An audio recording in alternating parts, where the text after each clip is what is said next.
Hi friends, welcome to my channel. అందరూ ఎలా ఉన్నారు? బాగున్నారా? మేమైతే చాలా బాగున్నాం. ఈరోజు మనం గుత్తొంకాయ కర్రీ ఎలా వండుకోవాలో చూద్దాం. ఇలా ఒకసారి మీరు కూడా ట్రై చేయండి. చాలా టేస్టీగా ఉంటుంది అండ్ సింపుల్గా అయిపోతుంది.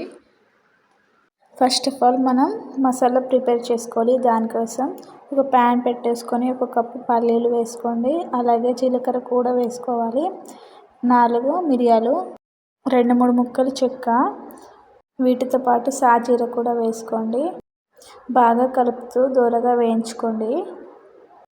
ఈ విధంగా వేగాక మిక్సీ జార్లో వేసుకొని మనం మసాలాను గ్రైండ్ చేసుకుందాం.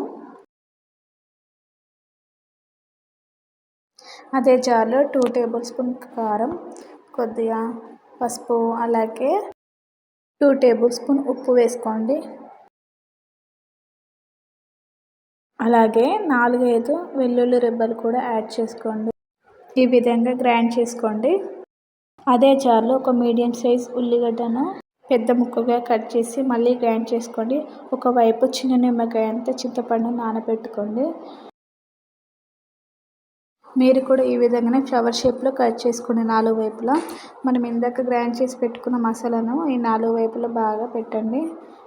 ఇలా పెట్టుకోవడం వలన మసాలా వంకాయలకు బాగా పట్టి వంకాయ చాలా టేస్టీగా ఉంటుంది. ఒకవేళ మీకు బ్లాక్ కలర్ వంకాయలు లేకపోతే గ్రీన్ కలర్ వంకాయలతో కూడా కర్రీ చేసుకోవచ్చు. వంకాయలన్నిటికీ మసాలా బాగా దట్టించి ఒక పక్కన పెట్టేసుకున్నాం. ఇప్పుడు స్టవ్ ఆన్ చేసి ఒక ప్యాన్ పెట్టేసుకొని ప్యాన్ వేడాక 3 టేబుల్ స్పూన్ ఆయిల్ వేసుకోండి. ఆయిల్ వేడాక జీలకర్ర, 4 లవంగాలు, 2 ఎండుమిర్చీలు, అలాగే బగారాకులు, 2 రెమ్మలు కరివేపాకు వేసుకోండి. ఇప్పుడు మసాలా బాగా దట్టించిన వంకాయలను వేసుకోండి. వేసుకొని నూనెలో బాగా ఫ్రై అయ్యేంత వరకు నెమ్మదిగా కలుపుకోండి.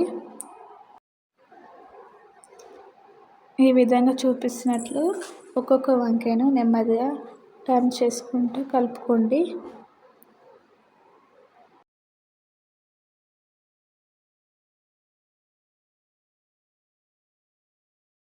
వంకాయలు నూనెలో ఇలా గోలాక మనం ఇందాక గ్రైండ్ చేసి పెట్టుకున్న మసాలాను యాడ్ చేసుకుందాం.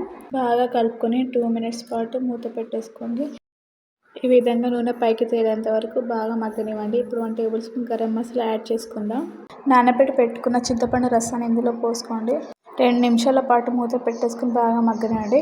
ఈ విధంగా మగ్గాక 1 కప్పు వాటర్ యాడ్ చేసుకొని బాగా కలుపుకోండి. ఇప్పుడు మూత పెట్టేసుకొని మీడియం ఫ్లేమ్లో 3 మినిట్స్ పాటు ఉడకనివ్వండి.